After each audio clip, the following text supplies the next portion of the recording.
దేశంలో పరిశోధనలు కొత్త పుంతలు తొక్కుతున్నాయి. వ్యవసాయ అనుబంధ నీలి విప్లవం దిశగా భారత్ అడుగులు వేస్తున్న వేళ సముద్రంలో మత్స్య సంపద పెంపొందించేందుకు విస్తృత పరిశోధనలు, ఆవిష్కరణలు, అభివృద్ధి కోసం కేంద్రం పెద్ద ఎత్తున నిధులు వెచ్చిస్తోంది.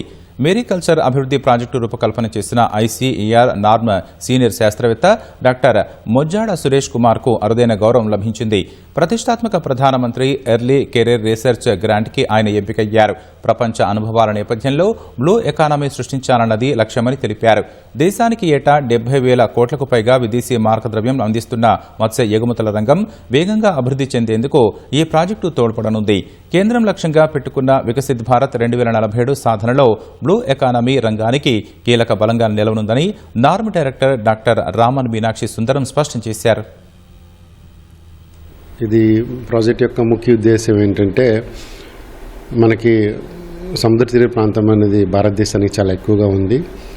ఈ మ్యారీకల్చర్ టెక్నాలజీస్ అంటే సముద్రంలో చేపలు అలాగే సీవీడ్స్ని పెంచే విధానాలు చాలా వరకు డెవలప్ చేయబడి ఉన్నాయి. మన ఇండిజినస్ టెక్నాలజీస్ అంటారు. చాలా ఇన్స్టిట్యూట్స్, యూనివర్సిటీలు ఈ ఫిష్ ఫార్మింగ్ సముద్రంలో ఎలా చేయాలనేది ఒక 15 సంవత్సరాల నుంచి దాదాపుగా రకరకాల టెక్నాలజీస్ని డెవలప్ చేయడం జరిగింది. ఫర్ ఎగ్జాంపుల్, మనం ప్రధానమంత్రి మత్స్య సంపద యోజన తీసుకుంటే ఒక 10,000 కోట్ల రూపాయలతోటి ఈ స్కీమ్ని లాంచ్ చేయడం జరిగింది.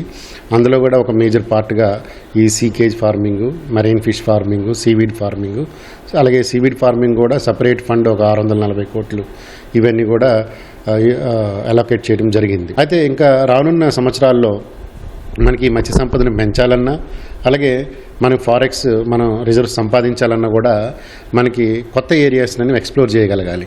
There are two main key components in this particular project, which will be handled by my colleague Dr. Suresham.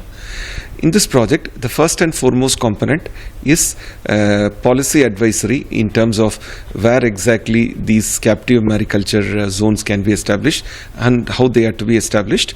The second component is decision support system for those mariculture zones which will be established in different states. In both these areas, NAM has got the necessary competency, not only in terms of issuing the necessary policy advisory, but also in terms of providing the necessary decision support for the units which are already operating, because we have got our own skill sets in terms of collection of GIS information and or satellite information, and also how to interpret it and identify various risks and also various prospects related to captive mariculture.